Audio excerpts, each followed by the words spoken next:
And we thank you for joining us on this Halloween. I am Ernie Zuniga. We do start with an update on the middle school boy hit by a car earlier this week on the northwest side. You see right here where it happened. The Northside ISD told us the 12-year-old student at Rudder Middle School is recovering and is stable. He was hit near the intersection of Prue Road and Horn Boulevard. It's a little more than a half-mile away from the actual campus. Now, San Antonio police say it appears to have been an accident and the driver is not facing any charges. Still, this incident has parents spooked on this Halloween. Now, Garrett Berger is out at the intersection where that crash happened to bring us up to date on that. Garrett. That's right, Ernie. It is Halloween, but ghosts and goblins, hey, they're nowhere near as scary for parents as traffic and cars. Now, this is around the area where the crash is reported to have happened, and parents tell us that they are nervous. And for one mother, the crash hit close to home. Tiana Salcedo dropped her son at Rudder Middle School this morning. They're close enough for him to walk, but that's not an option she's comfortable with. No, I'm too protective for that, yeah. It doesn't help that her son's friend was the boy who was hit by a car on Tuesday. My son was pretty tore up about it yesterday. He had a hard day. Other people dropping off students had reservations about letting their kids walk, too. I pick him up at the bus stop, which is only a block away from home, but I don't like him to walk at all. Why's that? It's too dangerous, you know. I mean, people don't slow down. No, I don't let him walk to school. Mostly because I don't want him having to cross Prue and Babcock. Really? That's the concern? Yeah, that's the main thing. I don't want him to have to cross that big intersection because he might know what he's doing, but I don't trust the other drivers. A district spokesman says they're not aware of any other incidents involving students where Tuesday's crash happened. A TxDOT crash database shows 5 other crashes involving pedestrians along Prue Road since 2021. In Tuesday's crash, police say the boy was standing in the median and began to walk when the light turned green. That's when he was hit. I mean, obviously it's very sad, but we need to talk to our kids definitely about, safety crossing streets and whatnot. A conversation she felt she had to have again after Tuesday's crash. I just reminded him about the safeties of crossing, looking both ways, even if he feels like it is safe. Because life and traffic come at you fast. Now, of course, tonight is trick-or-treating, and your biggest concern as a parent is almost certainly going to be the traffic and cars driving around as your kids are out collecting candy. Now, some things to keep in mind. You might want to have a costume that's bright or maybe some reflective elements on it. It's also a good idea to carry a flashlight or a glow stick. Make sure people can see you, your kids can see as well. And make sure that when they're crossing the street or going down the sidewalk, they're not just ping-ponging across. You got to keep an eye out for traffic.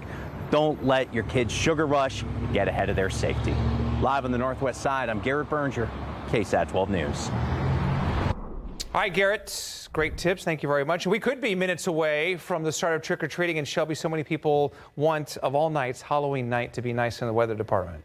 I know we want all treats here, no tricks today, and there is going to be some treats. I mean, if you're getting out and going early trick-or-treating for most of us, you'll be going out in the 70s. We're not expecting any 80 degrees or even 90s, that what we saw last year. 78 degrees in Del Rio right now, closer to San Antonio, 75 in Leon Springs, and really 73 in Boerne. So it is an absolutely gorgeous evening to go out for trick-or-treating, or just enjoy your Friday evening. Now, if you are going trick-or-treating, remember, once that sun starts to set, things are going to cool off fairly quickly, especially because our temperatures are going to be about 70 degrees by the time 6 to 7 starts, or 6 to 7 as Adam Caskey calls it. And then we're really going to start to see the temperatures really get to the 50s by the time and really after the sun sets. So it is still going to be fairly chilly. You might want to have a light jacket for some of the younger kiddos, or even for you yourself. So we're also expecting that low humidity. So it's going to be a great evening for trick-or-treating.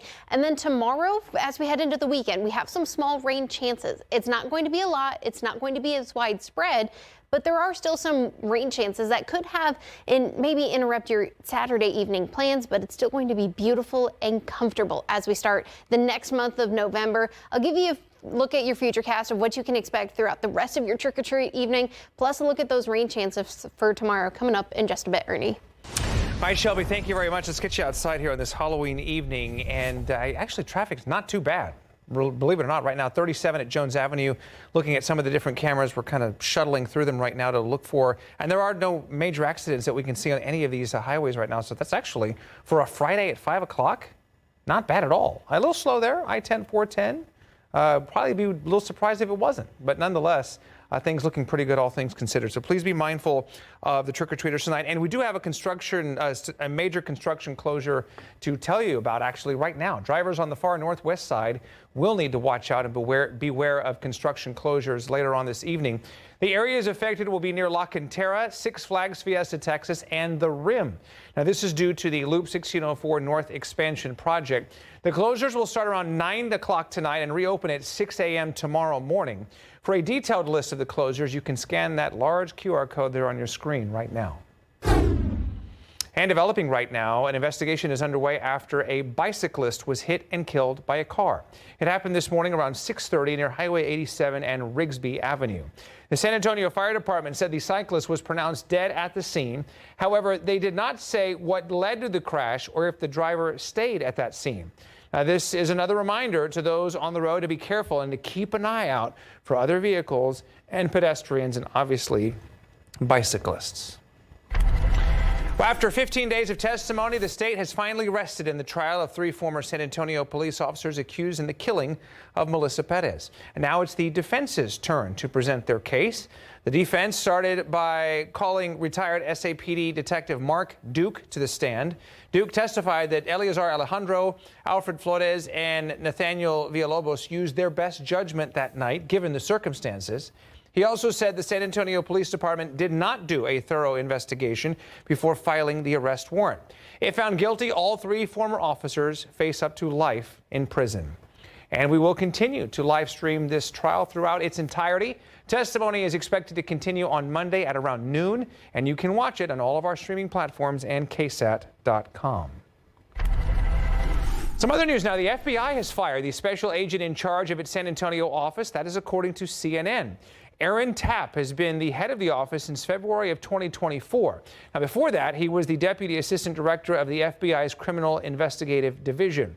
Now, that's where CNN says that he had oversight into probes into President Donald Trump's efforts to overturn the 2020 election. In the last few weeks, Republicans have released records from the investigation, and KSAT has reached out to the FBI's San Antonio field office for comment. So far, we have not heard back. The government shutdown has officially hit its 1-month mark. Hundreds of thousands of federal employees are going without pay right now.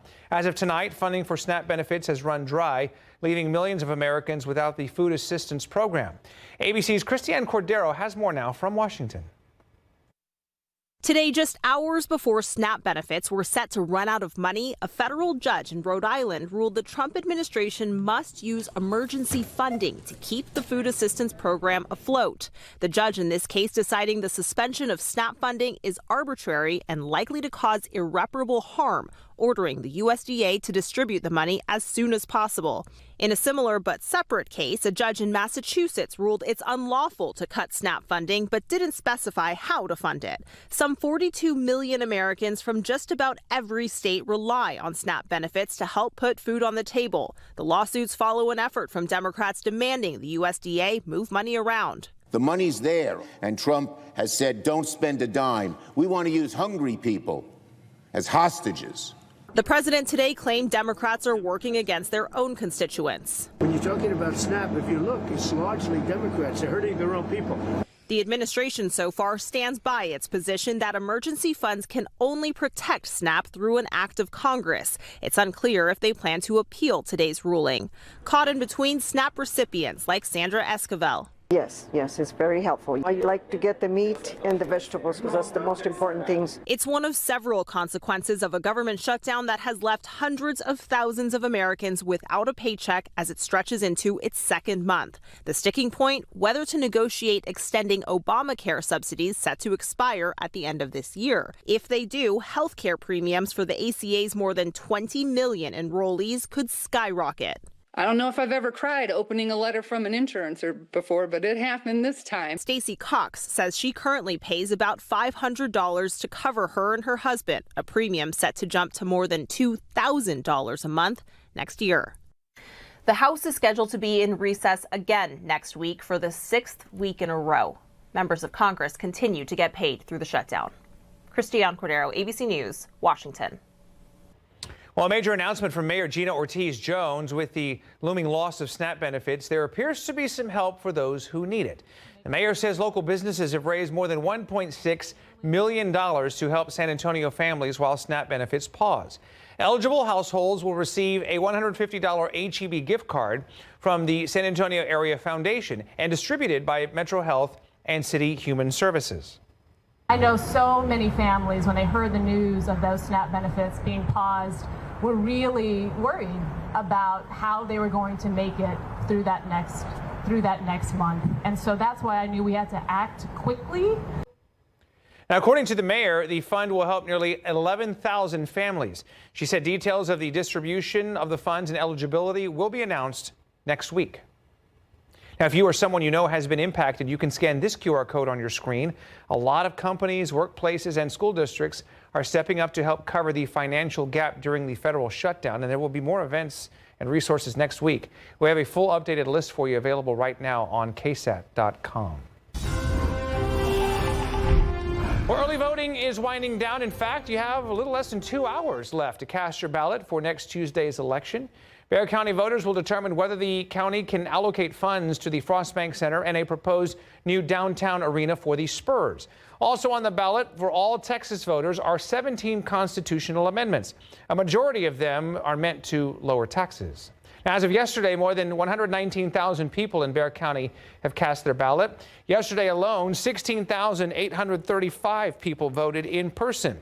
Now, again, Election Day is next Tuesday, November the 4th. Polls will open on that day from 7 a.m. until 7 p.m. Of course, we'll have plenty of coverage throughout the day right here on KSAT. All right, it's Friday, so time for another episode of Pickup Lines. This week, I had a candid conversation with that man, the Greater San Antonio Chamber CEO, Jeff Webster. So he grew up in the Dallas area and came to San Antonio in the mid-1980s after graduating from Southwest Texas State, which of course is Texas State University now. He once served as a San Antonio City Councilman, earning $20 a week. His current role has some similarities, but of course a better paycheck. It's so funny you say that, because I tell people all the time, this is a great job because I get to be playing politics, playing business, playing the community, and I don't have to go to my friends and ask for money for a campaign. So it's kind of That's true. And my friends appreciate that. They don't have to ask for money. Well, we also talked pro sports here in San Antonio. In this episode, Jeff offers what he thinks is the next best bet when it comes to attracting another professional team. And it might surprise you. The latest episode of Pickup Lines premieres at 5:30 and replays at 7:30 this evening on the free KSAT Plus app, or you can watch it right now at KSAT.com. Just search Pickup Lines. We do have an important programming note to pass along. The TV provider YouTube TV and our affiliate network ABC are in a contract dispute, which has caused ABC programming to be taken off YouTube TV until a deal is reached, which includes all ABC programming. KSAT 12 is an affiliate of ABC and does not have any say in this matter. All of our newscasts continue to be streamed on the KSAT Plus app on your smart TV or mobile device. If you watch KSAT 12 on something other than YouTube TV, then you are not affected.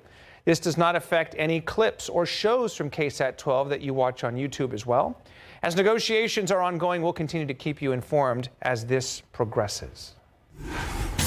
All right, the telltale signs of the fall season usually include the arrival of monarch butterflies, but where are they? We really haven't seen a lot of them lately. Our Prashada Pope went to find out why. That's still ahead on the news at 5. All right, back outside on this Halloween. Again, trick-or-treating just about getting underway, if not already, for some kiddos out there, and no complaints in the weather department. Shelby will have much more on that and a possible rain chance coming up in just a little bit.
Hi, welcome back. So the signs of the fall season are all around us, right? But we really haven't seen a lot of these guys, the monarch butterflies, at least not yet. We went to the San Antonio Zoo earlier today to find out why. So it turns out the butterflies are making a late arrival into San Antonio this year. The invertebrate specialist at the zoo says that we typically see them in late September into October. But she says the weather has delayed their usual timetable to travel south to Mexico, where they will ultimately spend the winter. So because the weather this year, there's more rain, the temperatures are weird at different times, the monarchs follow those cues of the seasons changing to cue off their migrations. And so they've just been getting the signal a little later than they would have in past years. Now she says we can expect to see more monarch butterflies as the temperatures cool down. So they are coming, just not yet. Well, kids may be gearing up for trick-or-treating right now, but the San Antonio Zoo has been celebrating all day. And again, we were out there earlier to see what the kiddos are excited about this year. Candy and meeting people in their costumes. Why do you choose Cinderella? Because I just wanted to. Is she your favorite character? Not really. What's your favorite candy? Lollipop. Happy Halloween. Thank you. Can we just do 30 minutes of those kids? Oh my gosh. Yes, happy Halloween to everyone. And we want to see your pictures of your kiddos, your pets. Be sure to upload your holiday pics. And I cannot get over the banana.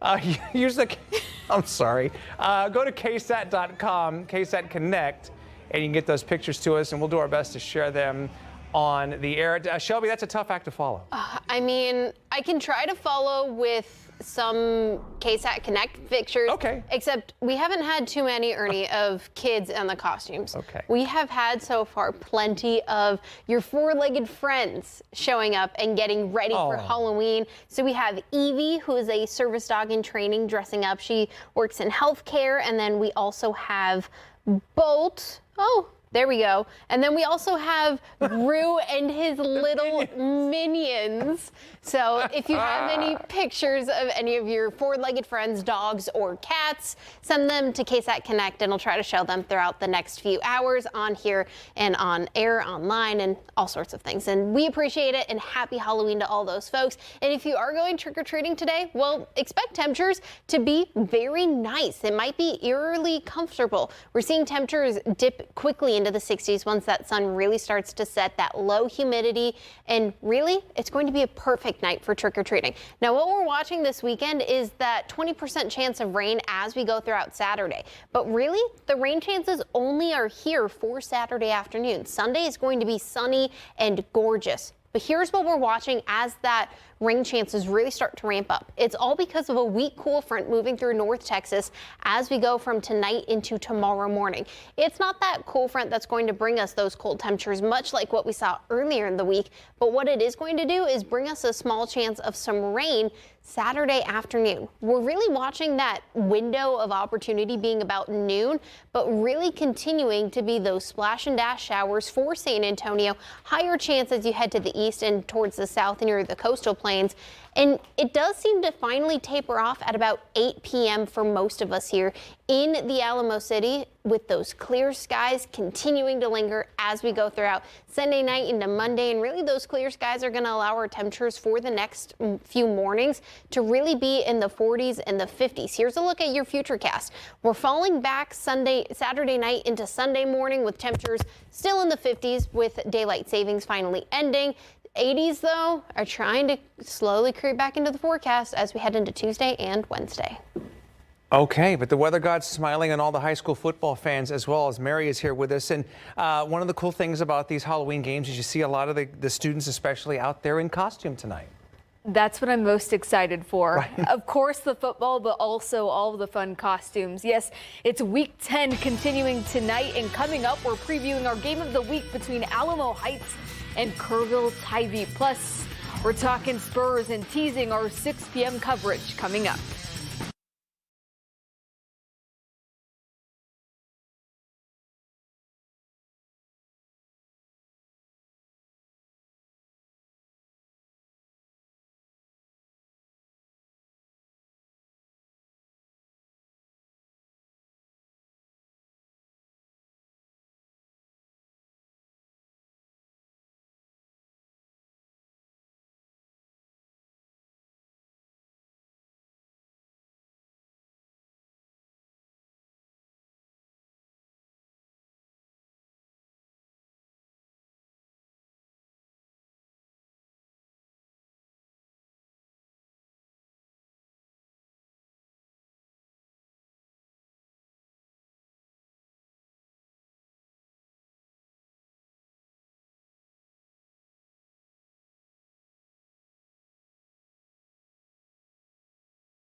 they're competitive. They're going to fight. They're going to work, and it's going to be a tough game. They're pretty impressive. You know, when you watch video, they've got athletes all over the field. They spread the ball around. You have to defend the whole field when you play them.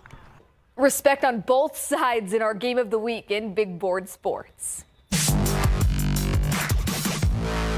We are into the double digits for the high school football season, week 10, which means the playoffs start in 2 weeks. And on that tune, our big game coverage game of the week has major District 13 5AD2 implications. As Alamo Heights hosts the Tybee Antlers at Orem Stadium tonight, the Mules enter the week with an 8-1 overall record this season, while standing at 4-1 in district play behind Bernie and ahead of Tybee in the district standings. Right now, Alamo Heights is winners of 4 games in a row, and it's clear after visiting the Mules at practice this week, they're treating this game like it's the postseason. The playoff implications from this game are huge. It's really the difference between having a home playoff game for the first round or going out and going to play an away playoff game, and so it really is a playoff game. Both these teams are going to be really good playoff teams, and I'm excited for it. DK Garza right there, one of the best backs in the city. On the other side, Tybee also wants home advantage in the first round. The Antlers are playing behind a 6-2 record, also with just 1 loss in District 13 5AD2. Now Tybee is rested, coming off of a bye, and they're determined to achieve their goals. We're in playoffs, and that's one of our goals, but we have a whole lot more goals on the table. District championship, home playoff game, and that's going to be determined in the next 2 weeks. We have to make sure that we play one of our best ball games of the year coming this Friday night. It'll be a good one at Orem Stadium. Tybee and Alamo Heights kick off at 7. We'll have highlights and post-game on the night beats. And coming up at 6, a preview of our Week 10 BGC road trip. The Spurs continue to prove they can win games in a multitude of ways, defeating a tough Miami team last night to achieve the best start to a season in franchise history at 5-0. Coming up at 6, why this is just the beginning of what San Antonio can conquer this season. We'll be right back after the break.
All right, here's a look at what's coming up tonight on ABC Primetime. At 7 o'clock, it's Celebrity Wheel of Fortune. Then at 8 o'clock, ABC's 2020. In tonight's episode, the team takes you deep inside the Murdaugh case and reveals stunning new details and some new interviews, of course, followed by the Night Beat at 10.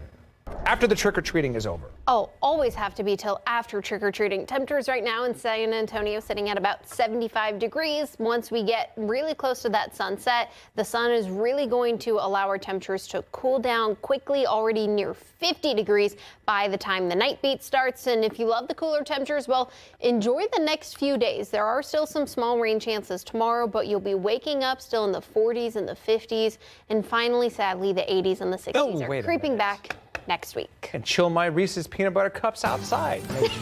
Maybe. Okay, very good. Be safe.